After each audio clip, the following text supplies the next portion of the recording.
నమస్తే అండి, ఎలా ఉన్నారు అందరూ? బాగున్నారా? నేనైతే బాగున్నానండి. మీ అందరికీ అమ్మవారి ఆశీస్సులు ఎప్పుడూ ఉండాలని కోరుకుంటూ ఈ అక్షయ తృతీయ రోజున మీ అందరికీ ఉపయోగపడే చాలా అద్భుతమైన పూజా పరిహారంతో మీ ముందుకు వచ్చాను. అక్షయ తృతీయ రోజున చేసుకునే పరిహారాలు ఏమైనా ఉంటే చెప్పమని అడుగుతున్నారు. అది కూడా పెద్దగా ఖర్చు లేనివి, సింపుల్గా ఉండే పరిహారాలు చెప్పమని అంటున్నారు. ఈ అక్షయ తృతీయ రోజున మన ఇంట్లోని లక్ష్మీ అమ్మవారికి చేసి చిన్న పూజా పరిహారాన్ని తెలియజేయబోతున్నానండి. ఈ విధానాన్ని మీరు చేసుకోవడం వల్ల కలిగే ఫలితాలు ఏంటో ఇక్కడ చెప్తాను. ఈ రోజున ఇప్పుడు చెప్పే విధంగా మీరు చేసుకుంటే మీకు డబ్బుకు సంబంధించిన సమస్యలున్నా, అలానే మీకు డబ్బు రావాలి, ఇంకా ఏదైనా డబ్బుకు సంబంధించిన అడ్డంకులు మీకు ఉన్నా కానీ తొలగిపోతాయి. సంపాదించిన డబ్బు మన ఇంట్లో నిలబడటానికి యంత్రాలు, పరిహారాలని ఇలాంటివి చేస్తూ ఉంటారు, అలానే పెట్టుకుంటూనే ఉంటారు. కొందరికి ఫలితాలు సరైన విధంగా రాకుండా ఉంటాయి కదా, బాధపడుతూ ఉంటారు మీరు. సహజంగా కొన్ని తిథుల్లో పూజలు, పరిహారాలు చేసుకోవడం వల్ల చాలా అద్భుతమైన ఫలితాలు వస్తాయండి. అందులో భాగంగా చూసుకుంటే ఇక్కడ అక్షయ తృతీయ రోజున, హోలీ రోజున, దీపావళి అమావాస్య రోజున మనం చక్కగా స్పెషల్గా పూజలు చేసుకుంటాం. ఇలాంటి సమయాల్లో ఇప్పుడు చెప్పుకునే పూజా పరిహారాలు చేసుకుంటే చాలా మంచి ఫలితాలు ఉంటాయండి. ఇంకా ఈ అక్షయ తృతీయ రోజున చేసుకునే పరిహారాల గురించి కూడా నేను తెలియజేస్తూ వస్తున్నాను. ఎవరైనా ఆ వీడియోస్ని మిస్ అయి ఉంటే కనుక ఛానల్లోకి వెళ్ళి చూడండి. ఇంకా మన ఛానల్లో అనేక రకాలైన సమస్యలకు సంబంధించిన పరిహారాలు, పూజలు చాలానే ఉన్నాయండి. మీరు తెలుసుకోవాలనుకున్నా, ఆచరించాలనుకున్నా, మీకున్న సమస్యల నుంచి మీరు బయటపడాలంటే తప్పనిసరిగా మన ఛానల్ సబ్స్క్రైబ్ చేసుకుని గంట సింబల్ ప్రెస్ చేసి ఆల్ అనే నోటిఫికేషన్లు ఆన్లో పెట్టుకుంటే మన ఛానల్ నుంచి వచ్చే పరిహారాల్లో నుంచి మీరు ఏవి చేయగలుగుతారో అక్కడ చెప్పే సమయము, పదార్థాన్ని బట్టి మీకు వేరైన ఒక పరిహారాన్ని ఎంచుకొని ప్రయత్నం చేయండి. మీకు వచ్చిన మార్పుల ఫలితాలను అయితే నాతో షేర్ చేసుకోవడం మర్చిపోకండి. అలానే ఈ వీడియోకి ఒక లైక్ ఇవ్వండి. వీడియోని చివరి వరకు చూడడానికి ప్రయత్నం చేయండి. అన్ని విషయాలు తెలుస్తాయి మీకు. అంటే కొందరు అడిగారండి, మేము అక్షయ తృతీయ రోజున పెద్దగా పూజలు చేయలేమండి, చిన్న పూజా పరిహారం చెప్పండి అని అన్నారు. చాలా సింపుల్గా ఉండేది, మంచి ఫలితాన్ని ఇచ్చేదండి. అందులో భాగంగానే ఈ వీడియో ఉంటుంది. సరేనండి, ఇక పరిహారం మాట ఏంటో చూద్దాము. ఈ అక్షయ తృతీయ రోజున ఈ చిన్న పూజా పరిహారం మీరు చేసుకుంటే అమ్మవారిని ప్రసన్నం చేసుకోవచ్చు. ఈరోజు మీరు చక్కగా స్నానం చేసుకున్న తర్వాత మీ పూజా మందిరంలో కానీ ఎక్కడైతే మీరు పూజ చేసుకుంటారో అక్కడ ఈ పూజా పరిహారాన్ని మొదలు పెట్టండి. ఈ అక్షయ తృతీయ పూజలో భాగంగా తప్పకుండా లక్ష్మీ అమ్మవారి పటం కానీ, విగ్రహం కానీ అవసరం ఉంటుందండి. వేరే ఇతర దేవతల పటం కాదండి, కంపల్సరిగా లక్ష్మీ అమ్మవారి విగ్రహం కానీ లేదంటే పటం కానీ అవసరం ఉంటుంది పూజలో. ముందుగా మీరు ఒక చిన్న గ్లాస్ తీసుకోండి, దాంట్లో నీళ్ళు తీసుకోండి, మంచినీళ్ళు తీసుకోండి. ఆ నీళ్ళల్లో కొద్దిగా పసుపు వేయండి.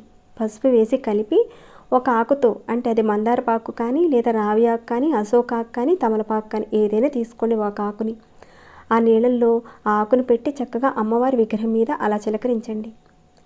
ఇలా నీళ్ళని చిలకరిస్తే అక్కడ శుద్ధి చేయడం లెక్కకొస్తుంది. ఇక్కడ మీరు అక్షయ తృతీయ రోజు రాకమునిపే మీరు చక్కగా అమ్మవారి విగ్రహాలని, అలానే పూజకు సంబంధించిన సామాగ్రిని అంతా కూడా శుభ్రం చేసుకుని ఉంచుకొని ఉంటారు. కానీ ఆ రోజున మాత్రం ఈ విధంగా చక్కగా ఏదైనా ఒక ఆకుతో తీసుకుని ఆ నీళ్ళని అమ్మవారి విగ్రహం మీద కానీ, ఫోటో మీద కానీ చిలకరించండి. తర్వాత మీరు గంధం, కుంకుమ అమ్మవారికి అలంకరించిన తర్వాత నేతితో దీపారాధన చేయాలి. మామూలుగా మీరు నిత్య దీపారాధన ఎలా చేసుకుంటారో అలానే చేయండి. కానీ ఇక్కడ పూజలో భాగంగా ఈ విధానాన్ని చేయండి. అదేంటంటే మీరు ఒక మట్టి ప్రమిద తీసుకోండి, ఒకే ఒక్క మట్టి ప్రమిద తీసుకోండి. ఆ మట్టి ప్రమిదని ఒక చిన్న ప్లేట్లో పెట్టి దానిలో విడివిడిగా ఒక తెల్లటి ఒత్తులు, ఒక 2 ఒత్తులు వేసి ఈ విధంగా ఆవు నేతితో దీపారాధన చేయండి. ఒకవేళ ఆవుని మీకు అందుబాటులో లేకపోతే కొబ్బరి నూనెతో దీపారాధన చేసుకోవచ్చు. అంతేకాని మీరు నువ్వుల నూనెతో కానీ వేరే ఇతర నూనెలు మాత్రం వాడకండి దీపారాధన విషయంలో. కేవలం ఆవు నేతితో కానీ కొబ్బరి నూనెతో కానీ దీపారాధన చేయండి. అలా మీరు దీపారాధన చేసుకున్న తర్వాత ఒక చిన్న కప్పు తీసుకోండి. అది స్టీల్, గాజు అలాంటిది కాకుండా చిన్న కప్పు, ఇత్తడిది కానీ, రాగిది కానీ, వెండిది కానీ ఏదైనా ఒక చిన్న కప్పులో కాస్త బియ్యం తీసుకోండి. ఆ బియ్యం ఉన్న గిన్నెని అమ్మవారి ముందు పెట్టండి. తర్వాత మీరు దీపారాధన చేసుకున్నారు. ఇక అమ్మవారి దగ్గర ఒక మంత్రాన్ని 108 సార్లు పఠించాలండి. ఆ మంత్రం ఏంటో చెప్తాను ఇక్కడ. ఇంతకీ మంత్రం ఏంటంటే ఓం హ్రీం శ్రీం క్లీం. మళ్ళీ ఒకసారి చెప్తానండి. ఓం హ్రీం శ్రీం క్లీం. ఈ మంత్రాన్ని మీరు కనీసం 108 సార్లు జపం చేయండి. ఈ మంత్రాన్ని నేను స్క్రీన్పై ఇస్తానండి, అలానే డిస్క్రిప్షన్ బాక్స్లో కూడా ప్రొవైడ్ చేస్తాను, మీరు చూడొచ్చు. ఇలా మీరు అమ్మవారి యొక్క మంత్రం జపం చేసిన తర్వాత మరొక మంత్రాన్ని కూడా మీరు జపం చేయాలండి. ఆ మంత్రం ఏంటంటే ఓం నమో భగవతే వాసుదేవాయ, ఓం నమో భగవతే వాసుదేవాయ. ఈ మంత్రాన్ని మీరు ఒక 21 సార్లు పఠించండి. ఎందుకంటే అమ్మవారితో పాటు అయ్యవారి యొక్క నామాన్ని కూడా జపిస్తే మంచి ఫలితాలు ఉంటాయండి. ఒకవేళ విష్ణుమూర్తి అంశకు సంబంధించిన పటం ఉన్నా విగ్రహం ఉన్నా కానీ ఈ పూజలో భాగంగా చక్కగా పెట్టుకొని కాస్త గంధం కుంకుమ పెట్టి ఆయన యొక్క నామాన్ని జపించండి. లక్ష్మీ అమ్మవారి యొక్క నామంతో పాటు అయ్యవారి యొక్క నామాన్ని కూడా తప్పకుండా పఠించండి, మర్చిపోకుండా మీరు. ఇక మీ దగ్గర ఏ పూలు అందుబాటులో ఉంటే ఆ పూలను పెట్టండి. ఇక నైవేద్యంగా మీరు పాయసం కానీ పరమాన్నం కానీ ఏదైనా సరేనండి పెట్టొచ్చు. నైవేద్యంగా ఏది చేయలేమండి, కాస్త ఓపిక లేదండి అంటే బెల్లం ముక్కనైనా సరే పెట్టుకోవచ్చండి. మీ ఓపికను బట్టి ఏది పెడతారో అది పెట్టండి. ఈ అక్షయ తృతీయ రోజున చేసుకునే పూజా సమయాన్ని కూడా ముందు వీడియోలో నేను చెప్పానండి. ఆ సమయంలో తప్పకుండా అంటే ఈ పూజను ఉదయం పూటే చేయాలండి. ఆ పూజా సమయాన్ని కూడా చెప్పాను, తప్పకుండా ఆ వీడియోని చూసి ఆచరించండి. ఇక ఈ రోజున ఏదైనా కొత్త పని చేయాలనుకున్నా లేదంటే మనసులో ఉన్న కోరిక అయినా సరే, డబ్బు విషయంలో కానీ వ్యాపార విషయంలో కానీ సంపద కావాలి ఇలాంటి కోరికలు ఉన్నప్పుడు కోరుకోండి అమ్మవారి దగ్గర. తప్పకుండా అమ్మవారి దగ్గర చెప్పుకోండి. అలానే ఈరోజు బంగారం కొనుక్కోవాలనుకుంటే కొనుక్కోవచ్చండి. ఖచ్చితంగా కొనుక్కునే అవకాశం ఉంటే కొనుక్కోండి. ఈ బంగారం కొనే సమయాన్ని కూడా నేను ముందు వీడియోలో చెప్పానండి. తప్పకుండా ఆ సమయంలో బంగారాన్ని కొనుక్కోండి కొనుక్కునేవారు.